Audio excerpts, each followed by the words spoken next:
بسم اللہ الرحمن الرحیم۔ سورہ بقرہ آیت نمبر 64 اور 65 کا مطالعہ کریں گے۔ اس چینل کو زیادہ سے زیادہ سبسکرائب کریں، لوگوں تک شیئر کریں تاکہ اللہ پاک اس کے صدقے آپ لوگوں کے گناہوں کو معاف فرمائے، آپ لوگوں کے بزرگ جو اس دنیا سے چلے گئے ان کی بخشش فرمائے اور ہم سب پر رحم فرمائے اور ہمیں حلال رزق کمانے کی توفیق عطا فرمائے، ہمارے رزق میں برکت عطا فرمائے اور ہمیں دنیا اور آخرت میں ہر جگہ پہ کامیابی عطا فرمائے۔ تو تم اس کے بعد عہدے سے پھر گئے، اور اگر تم پر خدا کا فضل اور اس کی مہربانی نہ ہوتی ہو تو خسارے میں پڑ گئے ہوتے، اور تم ان لوگوں کو خوب جانتے ہو جو تم میں سے ہفتے کے دن مچھلی کا شکار کرتے ہیں۔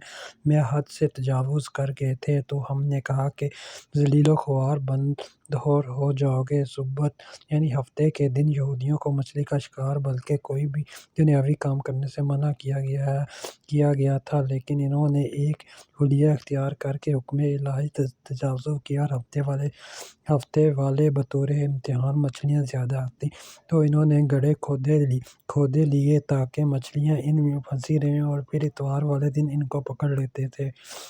اللہ پاک ہمیں اس پر عمل کرنے کی توفیق عطا فرمائے، ہمارے لیے آسانیاں پیدا فرمائے، ہماری مشکلات کو دور فرمائے۔ میری بھائیوں سے گزارش ہے اس چینل کو زیادہ سے زیادہ سبسکرائب کریں، لوگوں تک شیئر کریں۔ انشاءاللہ ہم جلد ہی مکہ اور مدینہ سے لائیو ٹرانسمیشن کریں گے اور آپ لوگوں کی دعاؤں کو وہاں سے لائیو لیا جائے گا انشاءاللہ۔ جزاک خیر۔